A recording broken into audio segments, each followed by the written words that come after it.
Become a podcast buddy now and get exclusive access to the new podcast episodes.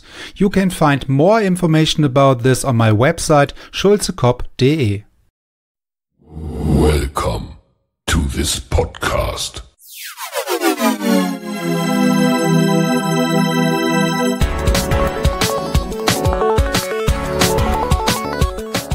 Water Polo Expert Talk. Get the insights.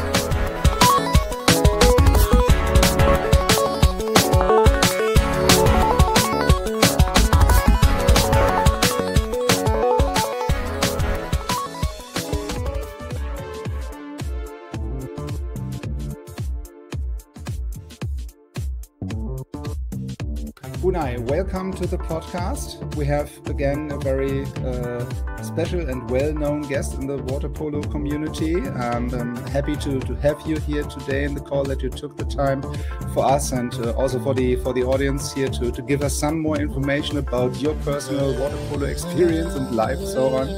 And maybe at the first moment, I would like to hand it over to you, maybe for a first introduction by yourself. So welcome to the podcast. Hi, thank you.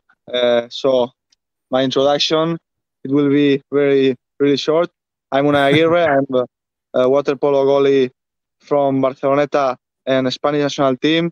I'm 20 years old, and that's it. I'm trying to do my best in everything I do from water polo and nothing else. Yeah. So it has not to be very long. Yeah. So when it's two parts, water polo, I'm 20 years old and I do my very best. So that's all. Yeah. So that's enough maybe in the short time frame.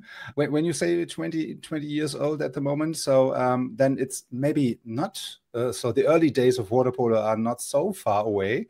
How do you start or come in touch with water polo? So because in Spain, it's much more popular maybe as in Germany or other countries. So how do you get in touch and start with water polo? I started like when I was 7 years old. I was swimming the years before, and I started like playing water polo and swimming at the same time. But when I was 10, I decided to move to water polo because it was like I was so much better in water polo than in swimming, and also for me swimming and training every day, swimming is really boring. And I started playing water polo. It was good. I was good in my position. I started being goalie. I've never been a player, a field player, and I started playing goalie. It was really good. I was good, and since today. Yeah. So when you say maybe you were better than in the water polo topics and so in the water polo area as in the swimming area, so maybe this is also a reason why you started as a goalie and not as a field player at the end. No, I started being goalie because I was also a football goalie, and okay. I always I prefer being goalie in every sport. Like maybe when we play football, like friendly matches between us or something, I like to be in the goal because it's one thing that makes me happy, you know. Yeah, so it's regardless of the sports. Yeah, so that's very, by the way, a funny story around the position as a goalie. When you are talking to other goalies, also from coming from the water polo community, they told me exactly the same. Yeah, so it's regardless of the sports, if it's water polo, hockey, soccer, football, whatever. Yeah, so they really prefer to be in the goal. Yeah, as you mentioned before. It's exactly the same story. It's like a feeling, or you have this feeling or not, you know. And I have this feeling. I like being the goal in every sport that I play, and you know, I like to defend everything. Yeah. So because also one aspect was from other goalies I talked to, it was that as a goalie you have really a big impact on the game and also on the result, maybe more as a normal field player. Yeah. So when you are not scoring 10 goals during a match, maybe, but you as a goalie you have really the biggest impact on the goal or on the result and on the game as such.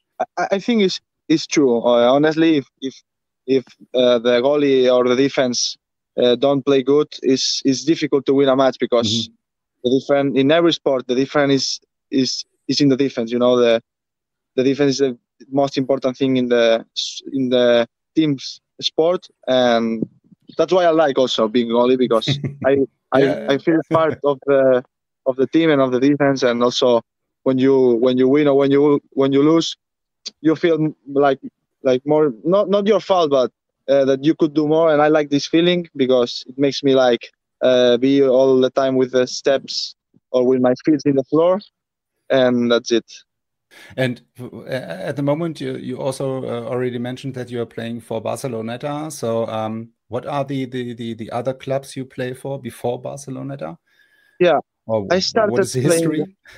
Yeah, when I started playing water polo. I started in Mediterranean because I lived next to the club, and I moved to Barcelona when I was 11 years old, and I was formed in Barcelona. Like everything, I grew up as a player, as a person, as a, I don't know. And 2 years ago, Barceloneta called me, and obviously, I wasn't with any doubt because Barceloneta is the best team in Spain by far, and but not just from the results, for everything. Like they do incredible things for our sport, not just in Spain, also in Europe.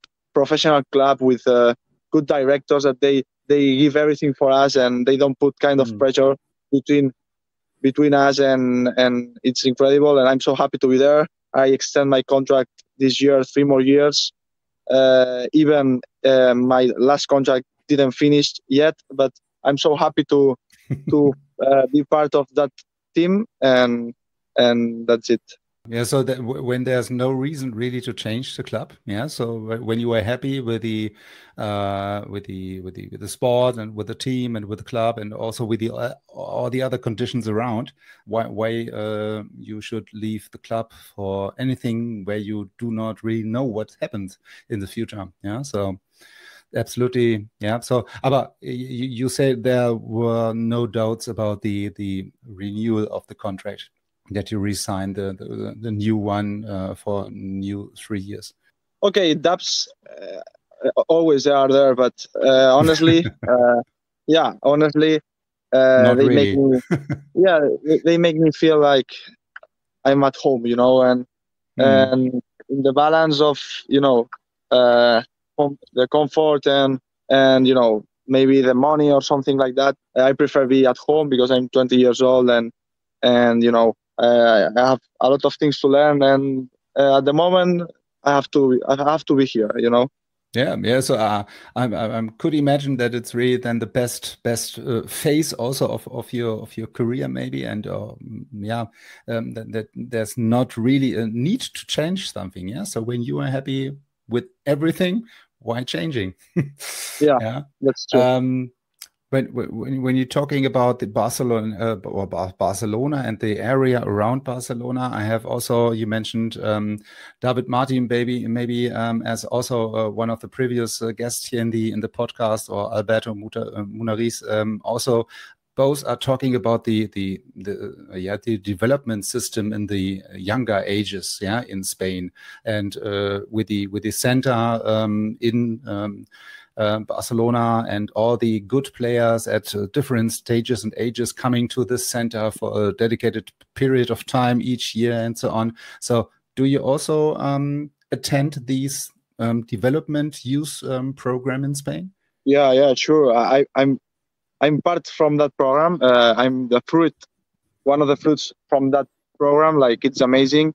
The young categories in Spain, they work really well. One of the best in Europe. The results are there.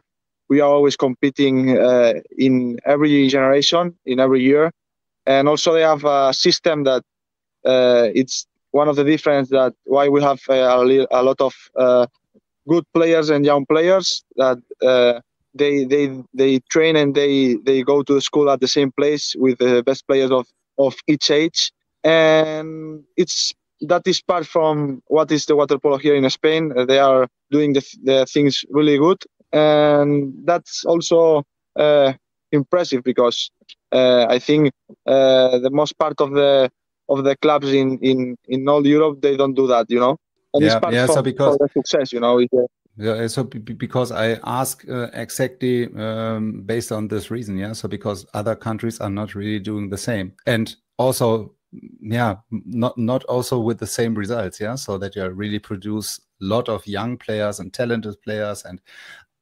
which is also in every country point, or a very important point, is really to reduce the gap between the under 18, 20 and then to the senior team.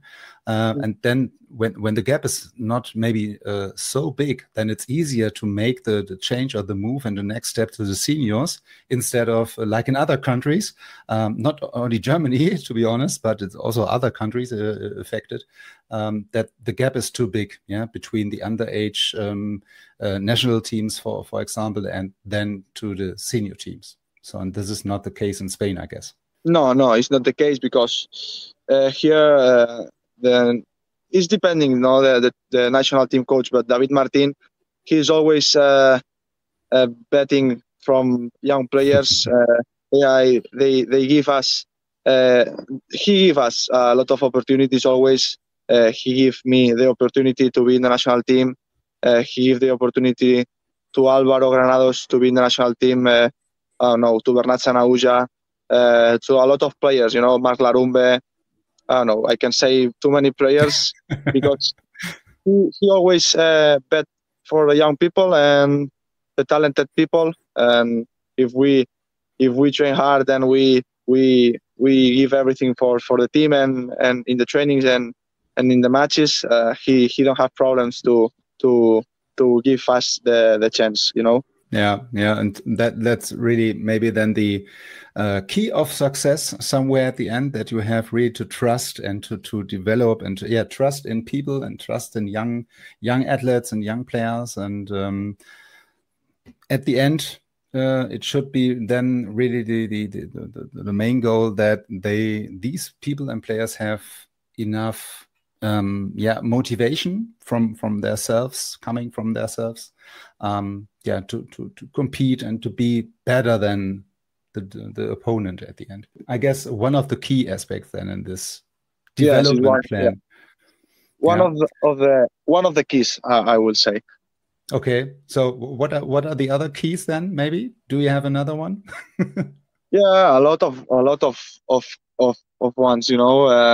I mean, I think Spain is being there for too many years. I think since 2018, Spain is in every semi-final, and we won World Championship. They've been in a lot of finals and bronze medals, semi-finals of Olympic Games, and that is because the feeling, the atmosphere in the team, the old players, that they give everything for the young players. Everyone has to know how to give all his talent to the team, and that's the key for the success. When every player know how to be in the water, is the key to improve as a team and to achieve all the results. You already mentioned the Spanish league, and that maybe Barcelona or Barceloneta is really on top of the Spanish league at the moment. During the last season or 1 or 2 seasons, you have also some battles with the Sabadell and so on, and maybe other Spanish clubs which are a little bit raising over the last couple of months and years. What do you say, or what would you say is the level of the Spanish league? Yeah, so beside Barceloneta or Barcelona. I think right now the Spanish league is like stuck in the progress, because it's true that the clubs don't have the same money as years before, because the pandemic and the crisis from the light and the water and everything.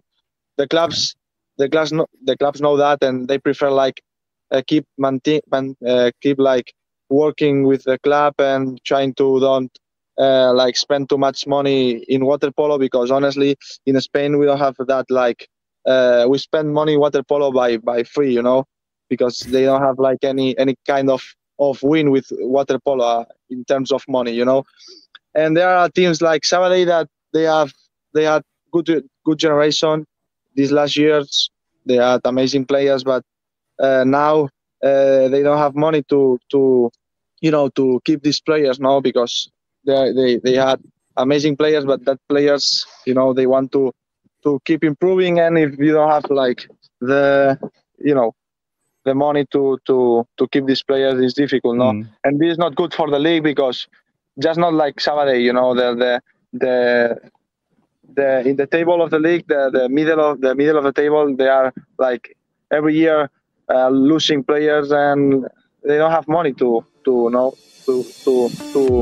bet in water polo, and this is not good for the league. But I think in few years we will have a good league again, I hope, because a lot of young players, they are playing too much minutes, and this is good also. I mean, yeah. So in this case, maybe it's also an advantage, or also not so negative.